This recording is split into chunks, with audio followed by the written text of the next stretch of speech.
जय हिंद दोस्तों, मैं राजकुमार आप सभी का स्वागत करता हूं ज्ञानपीठ जीके पॉइंट के इस यूट्यूब चैनल पर।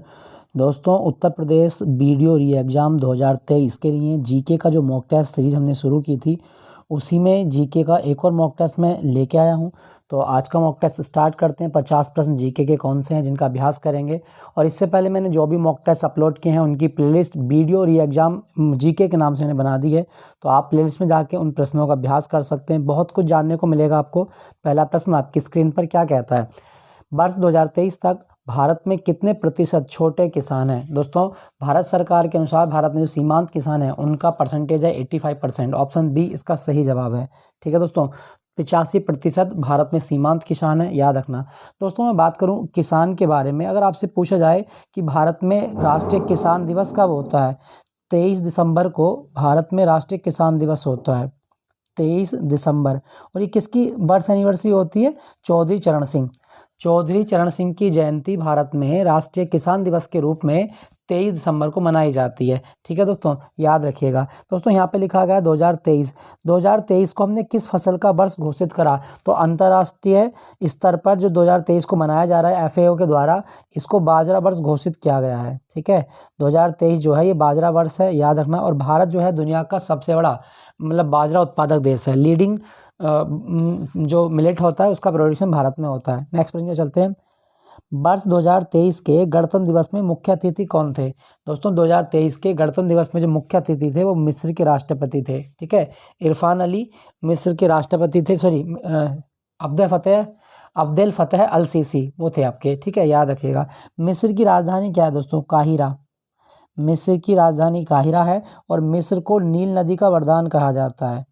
नील नदी का वरदान किसको कहा गया है? मिस्र को कहा जाता है। ठीक है दोस्तों, चलिए अगले प्रश्न की ओर चलते हैं। राष्ट्रीय पंचायत पुरस्कार सप्ताह किस महीने में मनाया जाता है? दोस्तों, राष्ट्रीय पंचायत पुरस्कार सप्ताह या अप्रैल में होता है। Option C. क्या आपको पता है कि भारत में 24 अप्रैल को राष्ट्रीय पंचायती राज दिवस होता है? तो पंचायती राज दिवस जो है ये भारत में कब होता है? जब होगा 24 अप्रैल को पंचायती राज डे मनाया जाता है। ठीक है दोस्तों, याद रखिएगा। अच्छा, अगर क्वेश्चन आए कि जो पंचायत है, पंचायत किस सूची का विषय है? राज्य सूची का विषय है पंचायत। हमारे संविधान की राज्य सूची के अंतर्गत आता है पंचायत। और भारत में 2 अक्टूबर 1959 को पंचायती राज की औपचारिक शुरुआत जो हुई थी वो कहाँ से हुई थी? नागौर से। राजस्थान का एक शहर है नागौर, नागौर से हुई थी। ये भी आप याद रखना। ठीक है, और भारत में कितने स्तर की पंचायती राज व्यवस्था है? तो 3 स्तर हैं आपके। त्रिस्तरीय पंचायती राज व्यवस्था है। और ये जो 3 स्तरीय पंचायती राज व्यवस्था भारत में लागू हुई है, ये बलवंत राय मेहता कमेटी की सिफारिश पर लागू हुई है। ठीक है, बलवंत राय मेहता कमेटी, याद रखिएगा। नेक्स्ट है, किस वर्ष भारतीय मुद्रा का विमुद्रीकरण नहीं हुआ? दोस्तों, कहने का मतलब है कि विमुद्रीकरण का मतलब क्या होता है? पुरानी मुद्रा को बंद करके नई मुद्रा का सर्कुलेशन शुरू करना। कह सकता हूँ कि नोटबंदी, है ना। तो किस वर्ष नहीं हुआ? दोस्तों, 1994 में भारत में विमुद्रीकरण नहीं हुआ। 1946 में पहली बार हुआ, 1978 में ये दूसरी बार हुआ, और 2016 8 नवंबर 2016 को विमुद्रीकरण किया गया। लेकिन 1994 में कोई भी विमुद्रीकरण भारत में नहीं हुआ। ठीक है दोस्तों, मैं बात करूं 1994 के बारे में, क्वेश्चन याद रखना कभी आ जाए आपके एग्जाम में। प्रोजेक्ट लाल पांडा की शुरुआत भारत में कब हुई थी? तो लाल पांडा प्रोजेक्ट जो भारत में आया है ये 1994 में आया है। ठीक है दोस्तों, याद रखिएगा। और एक क्वेश्चन मैं आपको और बता दूं, भारतीय मुद्रा की बात हो रही है ना, देखो RBI कभी भी 1 रुपये का नोट नहीं छापता, याद रखिएगा। RBI 2 रुपये से लेकर 10,000 रुपये तक का नोट छाप सकता है। तो 1 रुपये का नोट भारत का वित्त मंत्रालय छापता है। क्लियर दोस्तों।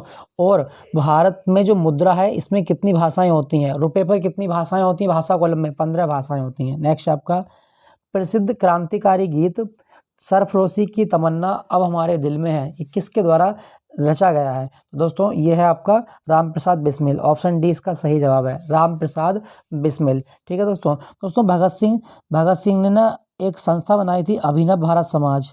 ये आप याद रखना। अभिनव भारत समाज जो संगठन है, क्रांतिकारी संगठन था। और ये किसने बनाया था? भगत सिंह ने बनाया है। ठीक है दोस्तों, भगत सिंह। और भगत सिंह को जब फांसी दी गई तो इनकी आयु कितनी थी? 23 साल की आयु थी। ये भी आप याद रखिएगा। क्लियर दोस्तों, भगत सिंह ने के बारे में ना इनकी आत्मकथा याद रखना, why I am atheist. YIM atheist, ये किसकी आत्मकथा का नाम है दोस्तों? भगत सिंह की आत्मकथा का नाम है YIM एथीस्ट। चंद्रशेखर आज़ाद 27 फरवरी 1931 को अपने आप को गोली मारकर शहीद हुए थे और इन्होंने गोली मारी थी कहाँ पर? एल्फ्रेड पार्क में, जो कि उत्तर प्रदेश के प्रयागराज में है। एल्फ्रेड पार्क, ये चंद्रशेखर आज़ाद जो है इनकी शहादत का स्थान है, ये आप याद रखिएगा। ठीक है, चलिए अगले प्रश्न की ओर। भारत का पहला वायसराय कौन था दोस्तों? भारत का पहला वायसराय कौन था? सही जवाब है आपका लॉर्ड कैनिंग, ऑप्शन ए इसका सही जवाब है। ठीक है दोस्तों, लॉर्ड कैनिंग, क्योंकि 1858 का जो महारानी विक्टोरिया का घोषणा पत्र जारी हुआ, उसके द्वारा गवर्नर जनरल पद को समाप्त करके नया पद सृजित किया गया, इसका वो बोलते थे वायसराय। भारत का पहला वायसराय लॉर्ड कैनिंग। ठीक है, एक ऑप्शन में लिखा गया आपका यहाँ पे लॉर्ड डलहौजी। भारत में रेलवे का जनक किसको कहा गया है? लॉर्ड डलहौजी को कहा जाता है। डॉक्ट्रिन ऑफ लैप्स, यानी कि गोद न लेने की नीति, ये किसने अपनाई थी? डलहौजी ने अपनाई थी। ठीक है, याद रखिएगा। नेक्स्ट आपका फॉर्मेलिन एक जलीय विलयन है, किसका दोस्तों? फॉर्मेलिन जो जलीय विलयन होता है ना, ये मीथेनॉल का होता है। ऑप्शन ए इसका सही जवाब है। ठीक है, नेक्स्ट आपका जहाज़ों का समय मापने के लिए प्रयुक्त उपकरण कौन सा है दोस्तों? जहाज़ों का समय मापने के लिए क्रोनोमीटर का उपयोग करते हैं। क्रोनोमीटर, याद रखिएगा, ऑप्शन बी। बोलोमीटर क्या मापता है? ये ऊष्मीय विकिरण मापता है। बोलोमीटर क्या मापता है? ऊष्मीय विकिरण, याद रखना, ये पूछा जाता है आपके एग्जाम में। ठीक है दोस्तों, चलिए अगले प्रश्न की ओर चलते हैं। क्वेश्चन क्या 9, विद्युत आवेश को भंडारित करने में प्रयुक्त उपकरण को क्या कहा जाता है दोस्तों? जो उपकरण विद्युत आवेश को भंडारित करता है उसे कैपेसिटर कहा जाता है, उसे संधारित्र कहा जाता है। ठीक है दोस्तों आवेश का मात्रक क्या होता है? कूलाम।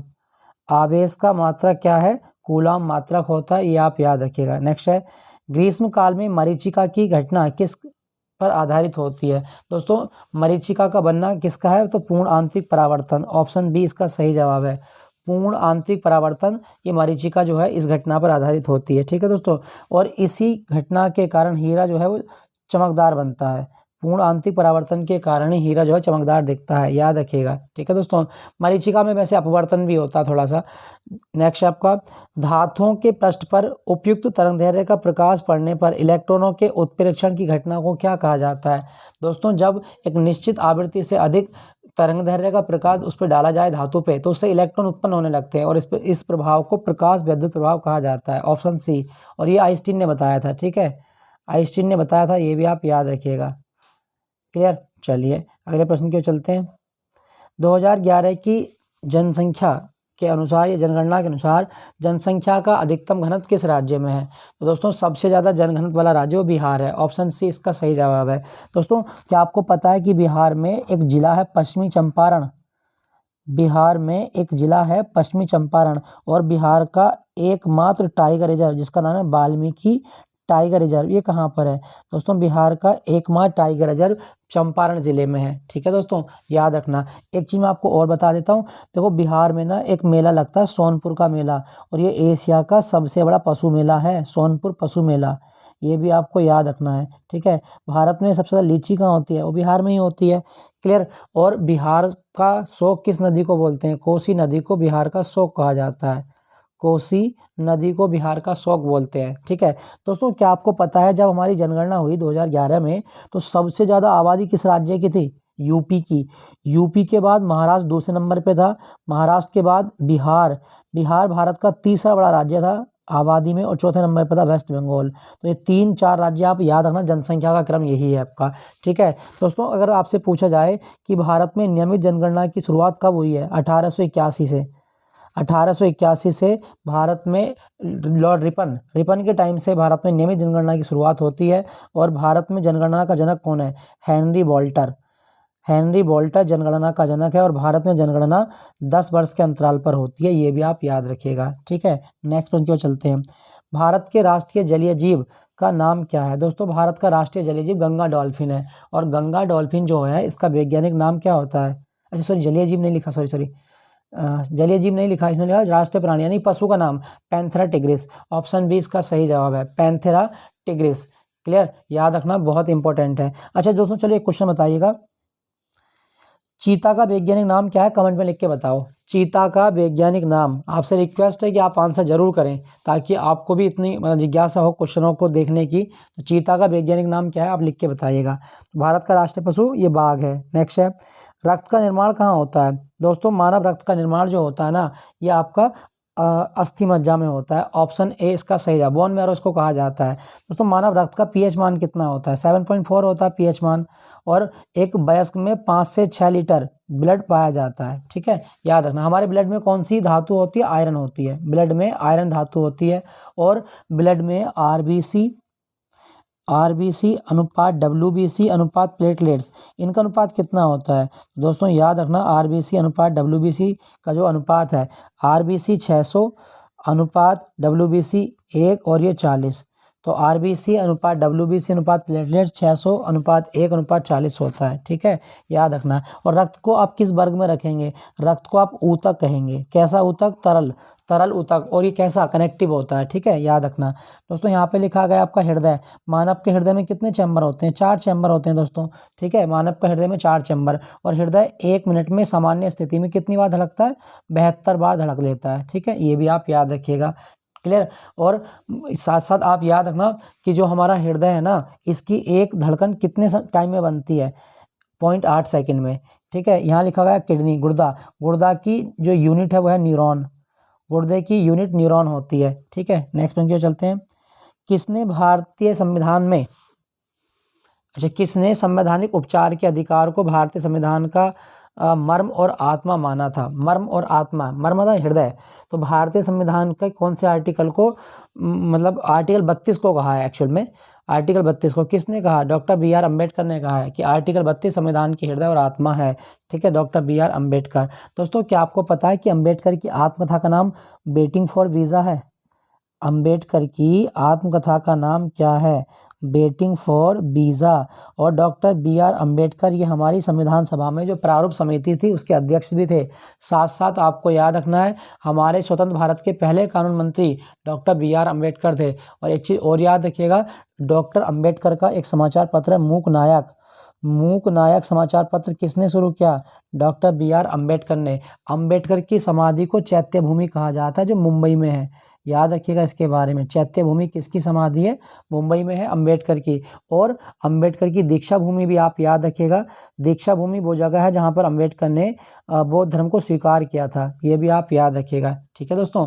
अच्छा, मैं आपको एक चीज़ और बता देता हूँ, जैसे आपसे पूछा जाए, राजेंद्र प्रसाद जी, इन्हें बिहार का गांधी कहा जाता है। और राजेंद्र प्रसाद जी की किताब है इंडिया डिवाइडेड पुस्तक किसने लिखी है। दोस्तों राजेंद्र प्रसाद की किताब है इंडिया डिवाइडेड। क्लियर। और राजेंद्र प्रसाद जो है ये स्वतंत्र भारत में पहले राष्ट्रपति भी थे। हमारी संविधान सभा के स्थायी अध्यक्ष है राजेंद्र प्रसाद। यहाँ पे लिखा गया आपका जवाहरलाल नेहरू। दोस्तों जवाहरलाल नेहरू की किताब है discovery of India. Jawaharlal Nehru की एक किताब है डिस्कवरी ऑफ इंडिया। याद रखिएगा, इंपॉर्टेंट है। ठीक है दोस्तों, चलिए। अच्छा, अगर कोई क्वेश्चन आए कि हमारे संविधान को किसने अपने हाथ से लिखा, प्रेम बिहारी नारायण राय ज़्यादा ने संविधान की कॉपी अपने हाथ से लिखी है। याद रखिएगा। नेक्स्ट आपका, यह निर्णय कौन लेता है कि कोई विधेयक धन विधेयक है या नहीं। दोस्तों कोई विधेयक मनी बिल है या नहीं है, तो इसका निर्णय, जो अंतिम निर्णय होता है वो लोकसभा का अध्यक्ष को होता है। ऑप्शन ए इसका सही जवाब है। ठीक है दोस्तों, याद रखिएगा। दोस्तों क्या आपको पता है कि भारत के पहले लोकसभा अध्यक्ष कौन थे, जीवी मावलंकर। और एक चीज़ याद रखना, जीवी मावलंकर को पंडित जवाहरलाल नेहरू ने लोकसभा का जनक कहा है। लोकसभा का जनक किसको माना गया, जीवी मावलंकर। तो धन विधेयक है या नहीं है, ये अंतिम स्वीकृति कौन देता है, लोकसभा का अध्यक्ष। ठीक है दोस्तों, आर्टिकल 110 में धन विधेयक को परिभाषित किया गया है, ये भी आप याद रखिएगा। क्लियर दोस्तों। चलिए अगले प्रश्न की ओर चलते हैं। क्वेश्चन संख्या 17, भारत के इलेक्ट्रॉनिक सिटी के नाम से किसको जाना जाता है। दोस्तों भारत का इलेक्ट्रॉनिक सिटी ये बेंगलोर को कहा जाता है। ठीक है, बेंगलोर। और साथ साथ बेंगलोर को भारत की सिलिकॉन वैली भी कहा गया है। सिलिकॉन वैली के साथ साथ भारत की स्पेस सिटी भी कहा जाता है। भारत की स्पेस सिटी बेंगलोर। और भारत की विज्ञान नगरी भी किसे कहा जाता है, बेंगलोर को भारत की विज्ञान नगरी भी कहा जाता है। याद रखिएगा, इंपॉर्टेंट है। ठीक है दोस्तों। यहाँ लिखा गया हैदराबाद में कौन सी नदी बहती है? मूसी नदी। हैदराबाद मूसी नदी के किनारे है और भारत में मोतियों का शहर किसे कहा गया है? दोस्तों हैदराबाद को भारत में मोतियों का शहर कहा जाता है, ठीक है। और भारत में बाजरा अनुसंधान केंद्र कहाँ पर है? दोस्तों भारत में बाजरा अनुसंधान केंद्र हैदराबाद में है, ठीक है, याद रखना, इंपॉर्टेंट है, पूछा जाता है। दोस्तों यहाँ पे लिखा गया मैसूर। मैसूर में ना एक बड़ी फेमस संस्था है, भारतीय भाषा अनुसंधान संस्थान। तो भारतीय भाषा अनुसंधान संस्थान कहाँ पर है? मैसूर में है भारतीय भाषा अनुसंधान संस्थान। क्लियर। नेक्स्ट है, रोंजन ने किसका आविष्कार किया था? दोस्तों रोंजन ने जो आविष्कार किया था ना, वो किसका किया था? एक्सरे का आविष्कार किया था, ठीक है, एक्सरे का। दोस्तों एक्सरे में हम ऐसे लिखते हैं एक्सरे, तो आप बताओ एक्स का मतलब क्या होता है? एक्सरे में जो हम एक्स लिखते हैं इसका मतलब क्या होता है? इसका मतलब होता है अननोन। अननोन, याद रखिएगा, अननोन इसका मतलब होता है। अननोन मतलब अपरिचित, जिसको आप नहीं जानते। तो रोंजन ने एक्सरे की खोज की थी, ठीक है दोस्तों। दोस्तों यहाँ पे लिखा गया बल्ब। एडिशन ने बल्ब बनाया था।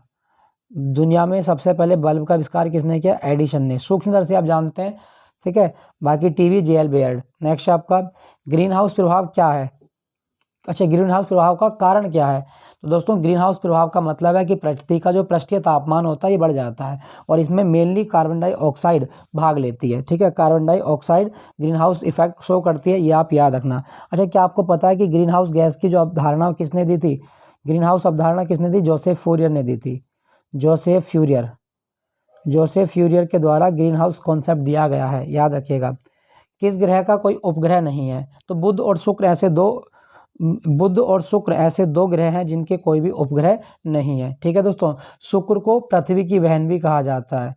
पृथ्वी की बहन, सांझ का तारा, भोर का तारा, और हमारे सौरमंडल का सबसे गर्म ग्रह कौन सा है? शुक्र ग्रह है, ठीक है दोस्तों, याद रखना। बुध की बात करूं तो सौरमंडल का सबसे छोटा ग्रह है। मंगल की बात करूं तो इसको लाल ग्रह कहा जाता है। और मंगल के तो दो उपग्रह हैं, डीमोस और फोबोस। मंगल के दो उपग्रह, एक डीमोस है दोस्तों और एक फोबोस है। दोनों आपको याद रखने, डीमोस और फोबोस कहाँ के उपग्रह हैं? तो मंगल ग्रह के दो उपग्रह हैं, ठीक है दोस्तों। अच्छा, अगर कभी क्वेश्चन आए कि सबसे ज़्यादा उपग्रह किसके हैं, वो शनि के हो गए हैं अब, ठीक है। नेक्स्ट आपका भारत का मानक समय कहाँ से लिया गया है? दोस्तों भारत का जो मानक समय है ये इलाहाबाद के समीप से लिया जाता है, नैनी से। और ये ग्रीनविच माध्य से कितना आगे है? तो 5 घंटे 30 मिनट आगे चलता है। ग्रीनविच माध्य से 5 घंटे 30 मिनट आगे है और भारत का मानक समय 82.5 डिग्री पूर्वी देशांतर पर आधारित है, ठीक है। 82.5 डिग्री पूर्वी देशांतर, याद रखिएगा, ठीक है दोस्तों। इलाहाबाद जो है इसको संगम नगरी भी कहा जाता है उत्तर प्रदेश की। अच्छा, यहाँ पे लिखा गया आपका बनारस या वाराणसी। वाराणसी का ना एक पान याद रखना, बनारसी पान, और इसको जीआई टैग मिला है अभी। बनारसी पान को जीआई टैग मिला, ये बनारस के पान होता है, ठीक है। और बनारस का एक बैंगन भी है जिसको बोलते हैं रामनगर का भंता। और यहाँ का एक आम भी है, लंगड़ा आम। तो उत्तर प्रदेश के बनारस जिले के लंगड़ा आम को भी जीआई टैग दिया जा चुका है, ये भी आप याद रखेंगे, ठीक है दोस्तों। लखनऊ गोमती नदी के किनारे है, ये भी आप याद रखिएगा। नेक्स्ट है, भारत में सुरक्षा बलों का कमांडर कौन होता है? दोस्तों भारत में जो तीनों सेनाएं हैं इनका कमांडर राष्ट्रपति होता है। ऑप्शन ए इसका सही जवाब है। क्या आपको पता है कि राष्ट्रपति बनने की न्यूनतम आयु 35 साल होती है? याद रखिएगा। अभी हमारी राष्ट्रपति कौन है? द्रौपदी मुर्मू। और द्रौपदी मुर्मू जो है ना, ये भारत की 15वीं राष्ट्रपति हैं। मयूरभंज उड़ीसा में पैदा हुई हैं, ये भी आप याद रखना। नेक्स्ट आपका, किस ब्रिटिश प्रधानमंत्री के समय भारत स्वतंत्र हुआ था? सही जवाब होगा आपका, जब भारत आज़ाद हुआ तो ब्रिटेन में जिस प्रधानमंत्री की सरकार थी वो थे क्लीमेंट एटली, और लेबर पार्टी की सरकार थी ये। लेबर पार्टी की सरकार है, ये भी आप याद रखिएगा। चर्चिल वही व्यक्ति है जिसने गांधी जी को अर्धनग्न फकीर कहा है, ठीक है दोस्तों, याद रखिएगा, इंपॉर्टेंट है, पूछा जाता है। नेक्स्ट है, किस उपकरण द्वारा यांत्रिक ऊर्जा को विद्युत ऊर्जा में बदला जाता है? यांत्रिक ऊर्जा को विद्युत ऊर्जा में बदलना है आप, तो इसका सही जवाब होगा डायनेमो। यांत्रिक ऊर्जा को विद्युत ऊर्जा में डायनेमो बदलता है। ट्रांसफार्मर, ये एसी को डीसी में मतलब एसी जो मतलब अल्टरनेटिव करंट होता है उसकी धारा को बढ़ाना या घटाने का कार्य करता है। नेक्स्ट है आपका, किस ग्रह को सांझ का तारा कहा जाता है? अभी बताएं क्वेश्चन देखो, शुक्र ग्रह को सांझ का तारा कहा जाता है। इवनिंग स्टार शुक्र ग्रह, ठीक है, याद रखना। शुक्र का दूसरा नाम क्या है? बीनस। बीनस भी होता है। अच्छा, हमारे सौरमंडल में 8 ग्रह हैं, चलो मान लिया। अब 8 ग्रह में से पार्थिव ग्रह कितने हैं या आंतरिक ग्रह कितने हैं? तो आर्थिक ग्रह आपके 4 हैं। कौन कौन से हैं? देखो, बुध, शुक्र, पृथ्वी, बुध, शुक्र, पृथ्वी और मंगल, इन 4 ग्रहों को पार्थिव ग्रह कहा जाता है। ठीक है, बाकी बृहस्पति, शनि, अरुण और वरुण, इनको हम बोलते हैं गैसीय ग्रह। ठीक है, याद रखिएगा। नेक्स्ट है आपका, निम्नलिखित में से सबसे प्राचीन वेद कौन सा है? सही जवाब है आपका ऑप्शन बी, ऋग्वेद सबसे प्राचीन वेद है। ठीक है दोस्तों, याद रखना, वेद शब्द का मतलब क्या होता है? ज्ञान होता है। वेद शब्द का मतलब क्या है? ज्ञान। नेक्स्ट है आपका, रिक्टर पैमाना क्या मापता है? दोस्तों, रिक्टर पैमाना भूकंप की तीव्रता मापता है। ऑप्शन बी इसका सही जवाब है, रिक्टर पैमाना भूकंप की तीव्रता। दोस्तों, क्या आपको पता है कि सिस्मोलॉजी क्या होता है? भूकंप का अध्ययन सिस्मोलॉजी होता है। क्लियर दोस्तों। और भूकंप की उत्पत्ति एंडोजेनिक फोर्स के कारण होती है। पृथ्वी के आंतरिक परतों में जो बल लगता है उसे एंडोजेनिक कहा जाता है। तो एंडोजेनिक फोर्स के कारण भूकंप की उत्पत्ति होती है। क्लियर दोस्तों, याद रखिएगा, इंपॉर्टेंट है, पूछा जाता है। चलो एक क्वेश्चन बताइएगा, जब भूकंप आता है तो एक बहुत सन्नाटा सा हो जाता है ना, तो भूकंप आने के दौरान कौन सी ध्वनि तरंगें धरती मतलब सतह पर आती हैं, ये बताना है आपको। भूकंप के दौरान कौन सी ध्वनि तरंगें निकलती हैं? चलिए अगला question, a long walk to freedom किसकी आत्मकथा का नाम है? दोस्तों, a long walk to freedom Nelson Mandela की आत्मकथा का नाम है। नेल्सन मंडेला, अफ्रीका का गांधी कहा जाता है नेल्सन मंडेला को, और इन्होंने अपनी आत्मकथा लिखी थी a long walk to freedom. दोस्तों, क्या आपको पता है कि मंडेला दिवस 18 जुलाई को होता है? मंडेला दिवस 18 जुलाई को मनाया जाता है। और मंडेला का मतलब एक और नाम क्या? मदीबा। नेल्सन मंडेला को मदीबा भी बोलते हैं। ठीक है, और मंडेला जो है ना, ये अफ्रीका के पहले अश्वेत राष्ट्रपति भी बने थे, ये भी आप याद रखना। और मंडेला से संबंधित एक द्वीप याद है, रोबेन द्वीप। रोबेन द्वीप वो जगह है जहाँ पर मंडेला को जेल में 27 साल तक बंद करके रखा गया था। क्लियर। चलिए अगले प्रश्न की ओर, भारतीय राष्ट्रीय कांग्रेस की प्रथम महिला अध्यक्ष कौन थी? सही जवाब है आपका option A, Annie Besant. Sir 1917 का कलकत्ता अधिवेशन हुआ, और कलकत्ता अधिवेशन में एनी बेसेंट ये आईएनसी की पहली महिला अध्यक्ष बनी। और एनी बेसेंट किस देश से आई थी? आयरलैंड से आई हुई हैं, आयरलैंड, ये भी आप याद रखिएगा। ठीक है, तो इसका सही जवाब होगा ऑप्शन ए। ऑप्शन ए बिल्कुल सही जवाब है। नेक्स्ट, यहाँ पे मैं एक चीज़ बता दूं आपको, यहाँ पे लिखा गया है सरोजिनी नायडू। सरोजिनी नायडू ये भारत की पहली महिला थी जो आईएनसी के कानपुर सेशन में, आईएनसी के कानपुर सेशन में कांग्रेस की अध्यक्ष बनी थी। ठीक है, तो सरोजिनी नायडू 1925 बनी और एनी बेसेंट 1917 में बनी। इंदिरा गांधी लिखा गया है, इनकी आत्मकथा याद रखना, माई ट्रुथ। माई ट्रुथ किसकी आत्मकथा है? इंदिरा गांधी की आत्मकथा है। नेक्स्ट है, धन विधेयक के संदर्भ में राज्यसभा की क्या शक्तियां हैं? दोस्तों देखो, धन विधेयक के बारे में वैसे तो कोई पावर राज्यसभा को नहीं दी गई है, कोई अधिकार इनका नहीं है। ठीक है, याद रखना, ना इसमें संशोधित कर सकती है, ना निरस्त कर सकती है, ना रोक सकती है। तो राज्यसभा की कोई पावर धन विधेयक में नहीं होती, सारी पावर लोकसभा की होती है। ठीक है, एक चीज़ ध्यान रखना, राज्यसभा का सदस्य बनने के लिए न्यूनतम आयु 30 वर्ष होती है। नेक्स्ट है, रतौंधी का कारण क्या है? विटामिन ए की कमी। विटामिन ए की कमी से रतौंधी होती है, ये आप याद रखिएगा, इंपॉर्टेंट है। विटामिन ए का रासायनिक नाम क्या है? रेटिनॉल। विटामिन ए का रासायनिक नाम रेटिनॉल होता है, ये आप याद रखिएगा। ठीक है दोस्तों यहाँ पे मैं आपको बता दूं, विटामिन बी की कमी से बेरी रोग हो जाता है।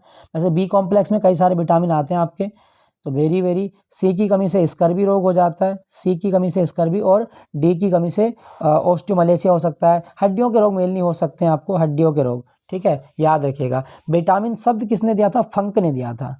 ठीक है, फंक ने। और विटामिन आपके 2 तरह के होते हैं, एक होते हैं वसा में घुलने वाले, एक होते हैं जल में घुलने वाले। देखो, विटामिन बी और विटामिन सी 2 ऐसे विटामिन है जो जल में घुलते हैं, बाकी ए, डी, ई और के ये वसा में घुलते हैं। ठीक है दोस्तों, याद रखिएगा, इंपॉर्टेंट है, पूछा जाता है। अच्छा चलो एक क्वेश्चन बताओ, दूध में कौन सा विटामिन नहीं होता? दूध में विटामिन सी नहीं होता, दूध में विटामिन सी नहीं होता। नेक्स्ट है, निम्नलिखित में से मानव की सबसे बड़ी ग्रंथि कौन सी है? सबसे बड़ी ग्रंथि बतानी है, सही जवाब क्या होगा? ऑप्शन ए, यकृत। लीवर मानव की सबसे बड़ी ग्रंथि होती है। ठीक है, सबसे ज़्यादा रीजनरेटिव पावर वो लीवर की होती है, और लीवर में यूरिया बनता है, ये भी आप याद रखिएगा। ठीक है, नेक्स्ट है आपका, अच्छा यहाँ पे लिखा गया आपका पीयूष ग्रंथि। कभी क्वेश्चन आए कि मानव की मास्टर ग्रंथि किसे कहा जाता है? Master gland. पीयूष ग्रंथि को मास्टर ग्लैंड कहा जाता है। अग्नाशय ये मिक्स ग्रंथि होती है। नेक्स्ट है, निम्नलिखित में से मधुमेह से पीड़ित व्यक्ति को किसकी आवश्यकता है? जिस व्यक्ति को डायबिटीज़ हो चुकी है उसे इंसुलिन हार्मोन दिया जाता है, और इंसुलिन जो है ना, इसके लिए जिंक बड़ी अच्छी मानी जाती है। जिंक जो है वो इंसुलिन में पाई जाती है, याद रखिएगा। मधुमेह से पीड़ित व्यक्ति इंसुलिन, और इंसुलिन कहाँ से निकलता है, बीटा सेल से निकलता है। जो लैंगरहैंस की आइसोलेट होती हैं पैनक्रियाज में, वहाँ से निकलता है इंसुलिन, ठीक है, याद रखिएगा। कार की बैटरी में प्रयुक्त होने वाला अम्ल कौन सा है? दोस्तों कार की बैटरी में जो अम्ल प्रयुक्त होता है वो होता है सल्फ्यूरिक अम्ल, H2SO4, H2SO4। और H2SO4 को किंग ऑफ केमिकल भी कहा जाता है। किंग ऑफ केमिकल किसे कहा गया है? H2SO4 को किंग ऑफ केमिकल भी कहा जाता है, ठीक है दोस्तों, याद रखिएगा। नेक्स्ट आपका शुष्क बर्फ क्या होती है? दोस्तों ठोस कार्बन डाइऑक्साइड को शुष्क बर्फ कहा जाता है। ऑप्शन बी इसका सही जवाब है, ठोस CO2। नेक्स्ट आपका आकाश का रंग नीला दिखने का कारण क्या है? दोस्तों आकाश का रंग नीला दिखने का कारण है प्रकीर्णन। ऑप्शन सी इसका सही जवाब है, ठीक है दोस्तों। चलो एक क्वेश्चन बताओ, देखो आपने पढ़ा होगा कि बैंगनी रंग का विचलन सबसे ज़्यादा होता है, ठीक है, लेकिन हमें आकाश जो है वो आसमानी दिखता है, ऐसा कारण क्या है? जबकि दिखना कैसा चाहिए? बैंगनी रंग का, क्योंकि बैंगनी रंग का विचलन बहुत ज़्यादा है, लेकिन हमें आसमानी दिख रहा है, ऐसा क्यों है? दोस्तों याद रखना, मानव की आँख सबसे ज़्यादा संवेदनशील है, किस रंग के लिए? आसमानी रंग के लिए। बड़ा अच्छा क्वेश्चन है, याद रखिएगा, ठीक है। अच्छा, अंतरिक्ष यात्री को आकाश कैसा दिखेगा? तो अंतरिक्ष यात्री को आकाश काला दिखता है, ठीक है, याद रखिएगा। थॉमस कप किस खेल से संबंधित है? ऑप्शन सी बैडमिंटन के लिए होता है।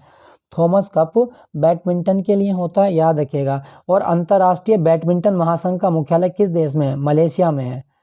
विश्व बैडमिंटन महासंघ का मुख्यालय मलेशिया की राजधानी कोलंबपुर में, ये आप याद रखें। बास्केटबॉल में कितने खिलाड़ी होते हैं? 5 खिलाड़ी होते हैं। नेक्स्ट आपका सार्क का सचिवालय कहाँ पर है? दोस्तों सार्क कब बना था? 1985 में, और सार्क का सचिवालय काठमांडू में है। ऑप्शन बी इसका सही जवाब है, ठीक है, ऑप्शन बी। और सार्क जो है ना, south Asian association for regional cooperation, south का विश्वविद्यालय कहाँ पर, मतलब इन देशों का विश्वविद्यालय कहाँ पर है? तो सार्क का विश्वविद्यालय नई दिल्ली में है, ठीक है, याद रखिएगा। सार्क की पहली बैठक ढाका में हुई। अब आपसे पूछा जाए कि ढाका में क्या है? फिर बिम्स्टेक का मुख्यालय है, बिम्स्टेक का मुख्यालय ढाका में है, ठीक है। नेक्स्ट है, पुस्तक द इनहेरिटेंस ऑफ लॉस किसने लिखी है? पुस्तक द इनहेरिटेंस ऑफ लॉस ये किरण देसाई की पुस्तक है, याद रखिएगा, ठीक है।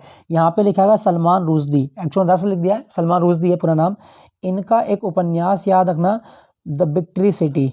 सलमान रुश्दी का उपन्यास है विक्ट्री सिटी, इंपॉर्टेंट है, पूछा जाता है। नेक्स्ट है, विश्व पर्यावरण दिवस कब मनाया जाता है? सही जवाब है 5 जून को विश्व पर्यावरण दिवस मनाया जाता है। और विश्व पर्यावरण दिवस मनाने की शुरुआत स्वीडन से हुई है। दुनिया में सबसे पहला पर्यावरण दिवस 1974 में मनाया गया है, ये भी आप याद रखें, ठीक है। चलिए अगले प्रश्न की ओर। निम्नलिखित में से कौन सा सही सुमेलित नहीं है? गंगा वाराणसी नदी, वाराणसी में, ओके। सुल्तानपुर गोमती नदी के किनारे, सही है। कोसी गोरखपुर, गलत। गोरखपुर राप्ती नदी के किनारे है, गोरखपुर राप्ती नदी के किनारे, यही आपका गलत है। नेक्स्ट है, निम्नलिखित नदियों में से कौन सी एक बंगाल की खाड़ी में नहीं गिरती? दोस्तों बंगाल की खाड़ी में नहीं गिरती, ताप्ती नदी। ताप्ती नदी ये आपका जो है वो महानदी, कावेरी, गोदावरी, ये तो सब बंगाल की खाड़ी में गिरती है, लेकिन ताप्ती नदी नहीं गिरती, ये आपकी खंबात की खाड़ी में गिरती है। और ताप्ती नदी अधिकांश इसका महाराष्ट्र में बहता है, वो 80% भाग इसका महाराष्ट्र में आता है, ठीक है, याद रखिएगा। अच्छा, गुजरात का ना उकई बांध वो इसी नदी पर है, ताप्ती नदी पर, उकई बांध ताप्ती नदी पर, ठीक है। दोस्तों क्या आपको पता है कि गोदावरी नदी जो है ये दक्षिण भारत की सबसे लंबी नदी है? दक्षिण भारत की सबसे लंबी नदी है गोदावरी नदी, 1465 किलोमीटर, और ये निकलती है त्र्यंबकेश्वर से, त्र्यंबकेश्वर से निकलती है, जानी, याद रखना। नेक्स्ट है, उत्तर प्रदेश में लोकसभा एवं राज्यसभा की सीटों की संख्या कितनी है? लोकसभा की सीटें 80 हैं और राज्यसभा की सीटें 31 हैं, याद रखिएगा। उत्तर प्रदेश में लोकसभा की सीटें 80 और राज्यसभा की 31। अच्छा, क्या आपको पता है कि उत्तर प्रदेश का एरिया 240,928 है, 240,928 वर्ग किलोमीटर, याद रखना। और ये भारत का 7.33% है, 7.33%। नेक्स्ट, गन्ना उत्पादन में उत्तर प्रदेश का कौन सा स्थान है? दोस्तों गन्ना उत्पादन में उत्तर प्रदेश का प्रथम स्थान है। और अब तो देखो, पहले क्या था, चीनी की मैं बात करूं, चीनी उत्पादन में पहले महाराष्ट्र टॉप पे था, और अब के नंबर 1 की पोजीशन पे अपना यूपी आ चुका चीनी के मामले में। लेकिन यूपी दूध के मामले में पिछड़ चुका है, दूध के उत्पादन में यूपी दूसरा और चीनी के मामले में पहला राज्य बन चुका है, ठीक है दोस्तों, याद रखना। अच्छा, गन्ना जो है ना ये उत्तर प्रदेश की नकदी फसल भी है, गन्ना उत्तर प्रदेश की नकदी फसल है, ये याद रखना। और उत्तर प्रदेश में गन्ना जो है ना वो मेनली तराई क्षेत्र की फसल है, तराई क्षेत्र, भावर से नीचे का जो क्षेत्र आपका तराई क्षेत्र में गन्ना होता है। क्या आपको पता है कि मतलब भारत का गन्ना अनुसंधान संस्थान ये लखनऊ में है? केंद्रीय गन्ना अनुसंधान संस्थान लखनऊ। क्वेश्चन संख्या 45 की ओर चलते हैं। नेक्स्ट आपका किसी वस्तु पर इको मार्क क्या दर्शाता है? देखो इको मतलब एनवायरनमेंट फ्रेंडली, मतलब कोई भी ऐसा प्रोडक्ट जो हमारे पर्यावरण को नुकसान ना पहुंचाए वो इको मार्क से लेस होता है, मतलब उसमें इको मार्क लगा होता है। तो सही जवाब क्या होगा? पर्यावरण की दृष्टि से उत्पाद जो मतलब पर्यावरण को नुकसान ना पहुंचाए उस पर इको मार्क का एक टैग लगा दिया जाता है। ठीक है। नेक्स्ट आपका एशियाई विकास बैंक का मुख्यालय कहाँ पर है? पहले तो आप याद रखिएगा एशियाई विकास बैंक 1966 में बना है और इसका मुख्यालय जो है वो मनीला में है।